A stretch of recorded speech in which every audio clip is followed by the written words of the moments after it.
Hello and welcome to the Three Quarter Slot Podcast. I am your host, Sean Kernahan, here to go ahead and break down each week, like we always do, all the happenings across high school, college, professional baseball, anything that has to do with the baseball prospect world. Let's dive into it with the first inning and the first pitch. And we are officially inside 100 days to the MLB Draft. This is where things are really going to start taking shape. The bonus pools have been announced, so teams can start their negotiations with players and their advisors, quote unquote, as they start to figure out what that's going to look like. It's the late push. The next 100 days is going to be a big push to finalize those boards. Things are really starting to lock in. Lots of information flowing throughout the industry. A lot of really good information. On our end, you're going to go ahead and see our first combined high school and college ranks come out on Monday, I believe it is the 4th, the 3rd? 4th, I believe it is. The first Monday in May will be our top 500 prospects in this draft. But yes, it is evaluation season. We are full bore, full go, and it is the race to the draft. But first, let's go ahead and take a look at the recap from this week. The game that I previewed last week for the amateur side of things was that massive series between USC and UCLA down at UCLA. A couple of really high quality programs and a really good pitching matchup between Logan Redeman and Mason Edwards.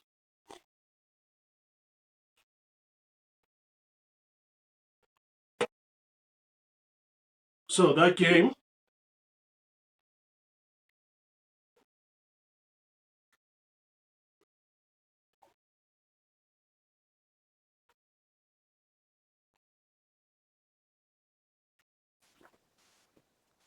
my apologies there. We were having some technical difficulties, but it looks like we are back.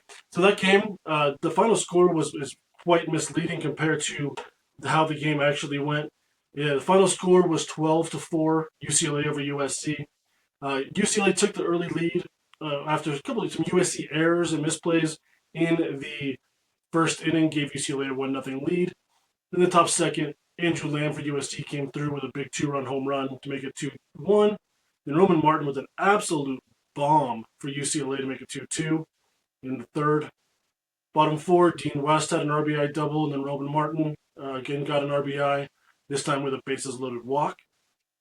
UCLA made it 4-3 in the fifth, and then Augie Lopez with a solo home run in the sixth, before Will Gasparino hit a go-ahead single for UCLA in the bottom of the seventh. Then, in the bottom of the eighth, the game broke open as UCLA scored 7 runs to push their score up to 12 and to go ahead and win by that final score of 12-4. Mason Edwards went 4 2/3, 7 hits, 4 walks, 5 Ks, 3 earned. It was the best lineup he's going to see all season, but for the second straight week, he was struggling with his command. We saw, again, the 4 walks in less than 5 innings. He was not quite as effective. So that was a big scenario there, a big moment in that respect with the matchup against UCLA. His stuff was down a little bit. Well, his stuff wasn't necessarily down, but his command certainly was. Logan Redeman, reports were he was flirting with triple digits. 6 innings pitched, 6 hits, 4 earned, 5 Ks, 1 walk. Another really solid outing for Logan Redeman, who is coming in, transferred in from San Diego, has looked good all season long, and this weekend was no different. Now, looking forward, as far as what game am I going to watch this coming weekend, there is a ton of great matchups in the college baseball world. Florida State's at Georgia Tech with the 2 top 5 potential, depending on which rankings you're looking at, top 5 teams. You got Florida against Georgia, Arkansas, Alabama, LSU, Ole Miss. Don't sleep on Nebraska and Oregon, two ranked Big Ten teams. And then you got Texas and Texas A&M, which Schlossnagle back in at Texas A&M should be a rowdy atmosphere there. But I'm going to go ahead and focus in on a game that I'm looking at specifically for the evaluation purposes coming into the draft. A couple of guys I really want to see on the mound: Kyle Johnson, Jack Radel, Virginia at Notre Dame. This is going to be a really interesting matchup. It's a lot of fun. Looking forward to seeing it. Jack Radel has been into the upper 90s. He's got a sweeper that is and a change. He's been rising boards all spring. He has looked really good. One of those kind of overlooked top prospects type of players so far this year. Really looking forward to getting eyes on him against a quality Virginia lineup.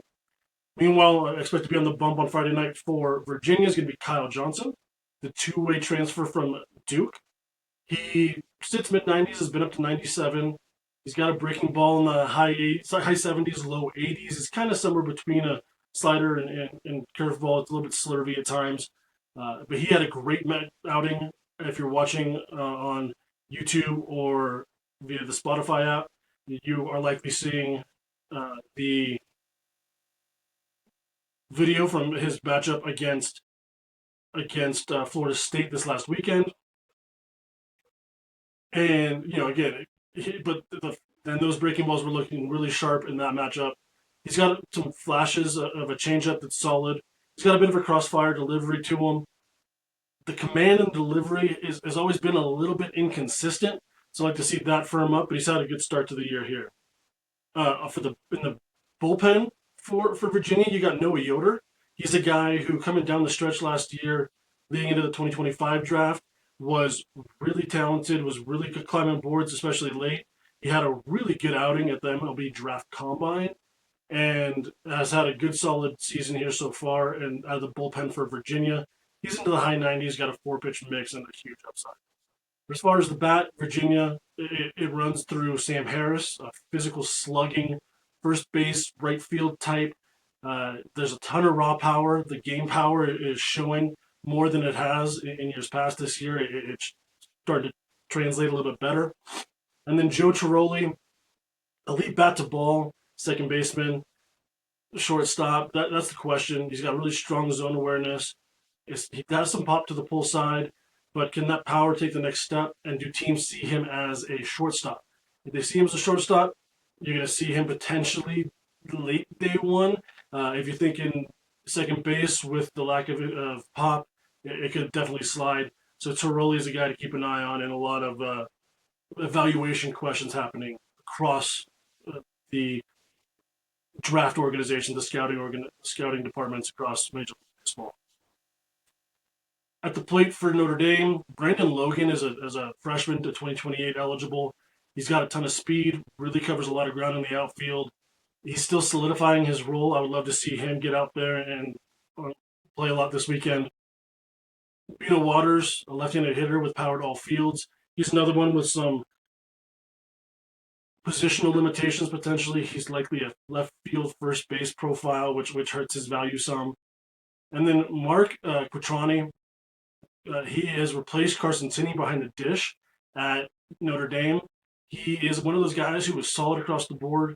He has no true plus tool, no real weakness in his game either. Just a really solid player across the board, and one of those who you potentially day 3 or maybe a late day 2, you end up hearing his name called, and a guy who could be an org catcher and maybe even work his way into a backup role in the big spot.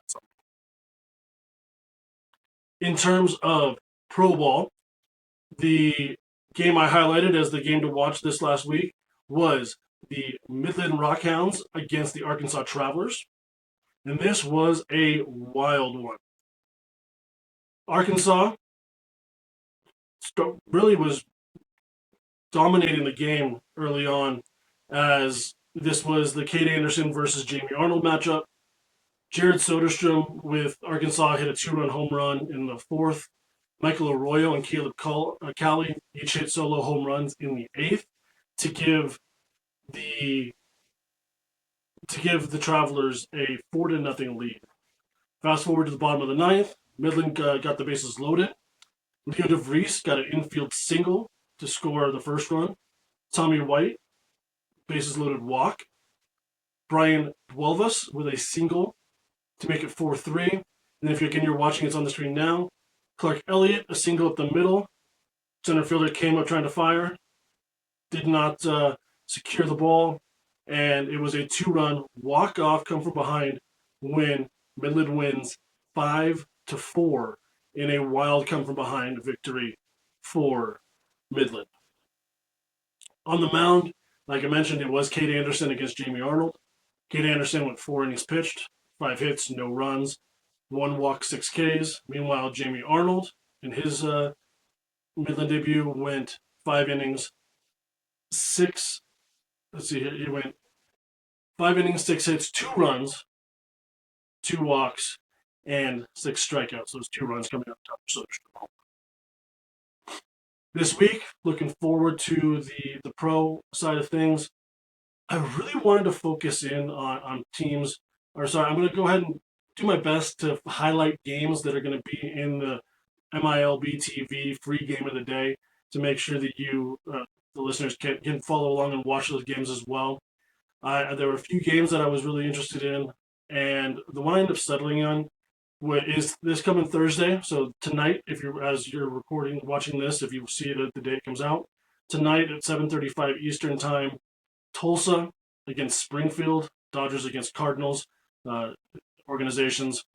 It's the pitching matchup. It looks like it's going to be Adam Serenowski for Tulsa. He is the left-handed pitcher in the Dodger system with a big fastball, really good slider, a developing split-finger changeup that we really need to see more of. If that does not develop and the command doesn't improve, we're really looking at a power reliever profile, but he's still getting starting looks for the Dodgers system. Would really love to see him adjust and get that splitter developing a little bit and some better command. But overall, honestly, even if that doesn't happen, it will be a power reliever profile. They could do really well from the left side. As I'm sitting here double checking, Springfield does not, as of this recording, still announced their starter for the game. They've got whoever it is. They've got an absolutely loaded rotation. You got the likes of Durangelo Sugente, and I butchered his name. Apologize. He is the one I believe is going to end up being throwing. However, they've also got a staff that includes Liam Doyle, Brandon Clark, Cooper Jerpy, a really good staff there in Springfield. Whoever ends up on the mound is going to be really good. But if it is Durangelo, we're talking about the guy who came over in that deal with Seattle this offseason. He used to be a switch pitcher. This has been transformed into a right-handed only, but that does not take away from what he does. He has got legit stuff from the right side. It's a big fastball in the mid to upper 90s, slider changeup. And now that he's focusing on just being a right-handed pitcher and not working from both sides, really look forward to seeing what he can do in terms of development of that arsenal moving forward as he really focuses in as a right-handed pitcher only. That said, mixing a potential left-handed pitch every once in a while, at bat now and then, probably wouldn't be the end of the world. But if he does stick purely as a right-handed pitcher moving forward, it is still going to be it's really good stuff, and it's potential mid-rotation type stuff there. For the bats for Springfield, they've got a couple of good outfielders there. Travis Honeyman is a guy I've really liked for a while. Chase Davis, the outfielder, came out of Arizona. He really good bat. Guy you really want who looking to see if he can regain that prospect status that he had coming into the draft. It's kind of lost some of that luster of late, but Chase Davis is a really good potential prospect. There's plenty of upside, but there's that swing and miss still, and one of the faster bats you'll see. Meanwhile, over in the Tulsa side of things, they've got as good an outfield in terms of prospects it goes in all of minor league baseball, if not the best. They've got Kendall George, who has 80 grade speed, is a plus to better defender in center field, and he is by a large margin the third best outfielder on this team. Not necessarily defensively, but overall prospect status. They've got Zaire Hope, who has a really advanced hit tool, some pop, another guy who can play center field, largely considered the number 2 prospect in the Dodgers organization. And the widely considered number 1 prospect in the Dodgers organization is Josue DePaula, who is more a corner outfield bat, but he's got a hit tool, big time power, potential plus on both sides of things there. And he is an absolutely high upside bat and high upside prospect that really looking forward to seeing him against whoever it is on the mound for Springfield. Now moving into the 6th here, we're going to go ahead and start talking about some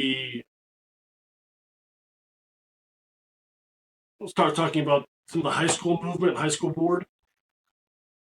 The pitcher I want to focus in on is Brody Bumila. He had his first outing of the year. He's a Northeastern kid out of Massachusetts. He out of Bishop Feenan in Massachusetts, left-handed pitcher. He was up to triple digits in his debut. He hit triple digits on the radar gun. He faced 6 batters. He struck out all 6. He is a big kid, 6'8", 245. He has had Tommy John in the past, but it's just a massive ceiling. He is not, I'm not going to say quite the buzz that Jack Bauer had last year. Of course, Bauer hit 102. But we're talking about a big lefty who hit triple digits. That is a impressive prospect. He's committed to Texas. We'll see if he makes it there. But, again, lefties hitting triple digits do not grow on trees. He'll have definitely plenty of interest coming to the draft. The position player I want to focus on, James Clark here from St. John Bosco. We got Eric coming out with a report on him next week. I've liked his defense in the past, but there's some inconsistencies. I'm starting to hear more and more buzz that there are teams that are questioning if the shortstop's going to be his position long term. I think that he starts his pro career at shortstop. I think he's got a shot to stick there. He's got the athleticism, the overall tools and traits to be a shortstop. He's just there's some questions about if that's going to be his position long term. If not, I would really like to see him in center field where his athleticism plays. But overall, there's no questions when it comes to the bat. An advanced hit tool. He's got some speed up the line. He's got some pop. He's a guy who, at his best, there was talk about him being a top 10 guy. At his worst, I still think he's a first rounder. So even if he is an outfield only long term, I still think he's a first round prospect. But we shall see how that progresses. Some teams with a wide variety of takes on him. Comes to highlighting the college prospects this week. I don't think there's much argument that the name we have to talk about is the top prospect, pitching prospect in college baseball, and he had his best outing of the season this week. I'm talking, of course, of UCSB starting pitcher and ace Jackson Flora. He had a complete game shutout with 9 strikeouts against Cal Poly over the weekend. His scoreless inning streak is now sitting at 33 1/3 innings. His season ERA is 0.69. His fastball into the triple digits. He's got a slider, curveball. His kick change that he did really focused on this offseason is filthy. He is really impressed this year. Big stuff, good command. This kid is potentially if it weren't for Rock Chalowski, he'd be a 1-1 candidate. Moving over to the bat, Cade Arrambide with LSU had himself a day against Tennessee on Sunday. He became the first LSU Tiger to ever hit 4 home runs in a game. Went 5 for 6 in the game. That 4th home run that he hit came in the 12th inning. and it was a grand slam. So he ended up with 8 RBIs on the day. Again, seven RBIs on the day. So grand slam and 3 solo home runs. But that said, he hit home runs in the 11th and the 12th. So 2 extra inning home runs, including that go ahead in the 12th with the grand slam. He's got huge tools. He can stick behind the dish. He's got the athleticism that'll play out in the outfield if need be. Obviously, the power bat, and that approach is still improving. But he is quite possibly the number one catcher on the board for 2027, and a first round type talent in the 2027 draft. On the pro side of things, we saw the official debut of Seth Hernandez, his official pro debut with with Bradenton against Dunedin. The pitcher on the other side of things was Trey Savage on a rehab assignment, but it was Seth Hernandez who really stole the show. There's a reason I had him as my number one player on my draft board going into the 2025 draft. If you're watching here, you will see some absolutely filthy breaking stuff. He went 3 innings pitched, struck out 8 of the 9 outs that he recorded. His fastball this offseason was, again, in that spring breakout. We saw him up to 102. The slider was absolutely filthy. He's got a potential double plus changeup. I just absolutely love the stuff with Seth Hernandez, and he showed why in his debut with Bradenton. On the positional side of things, Jesus Made with the Brewers AA. He went 5 for 15 over the weekend, but had 4 hits on Easter Sunday, including his first AA home run. He also added a steal and a walk in that game. He had a really good weekend, and he is one of the younger players at the level. He's got superstar upside. They recently graduated Jackson Churio last year. Jesus Made is the new massive prospect in the Brewers system, and he showed why over the weekend as he had a 4-hit game, including that first AA home run after 5 games, I believe it was, at the end of last season. So that's a quick whip around about all the things going on in the prospect world, reviewing some of the high school, college, and pro prospects. Now, as we get down to here, what's coming on at 3/4 slot in the coming days and weeks, lots of great stuff happening here. This weekend, we will see Sam will be out at the Woo Sox against the Columbus Clippers. He's out there to see Travis Bazzana. He'll probably have some pro reports coming out soon with what he sees there with the Clippers and also the Woo Sox. And I'm going to be at games, some of the top prospects here in Colorado in the next couple of days. I'll be at a couple of games this weekend, high school guys. If you are watching, you are seeing some of the draft guide. This is going to end up being 650 players for the 2026 players ranked with full, fresh scouting report lineups. It is available for purchase now, and it will be automatically emailed out to you on Friday, July the 3rd. Also, I know another site has recently released their mock draft simulator. We are currently in the beta stages of our own. You're seeing some of that information here on the screen. We can kind of bounce between the reports and the draft simulator. This is something that will be coming out that first week of May as well when we do the top 500 updates. You'll be able to do 1, 5, 10, 20 rounds, whatever's up to you. Lots of features built into that. There's going to be direct reports linked in there, so you can go ahead and if you're debating between a couple, you can switch over and take a look and see some of the other, some of what our takes are on those players and have a lot of fun with that. We'll have a deep draft pool. And like I said, there will be options to do 1, 5, 10, 20 rounds of a mock draft. So definitely keep your eyes out for that one. That'll be coming out in early May as we are rolling out our top 500 and We roll our top 500 spot. But with that, we are going to go ahead and wrap this show for this week. Thank you for listening to the 3/4 Slot Podcast. Please check us out at 3/4slot.com, and we'll talk to you again next week.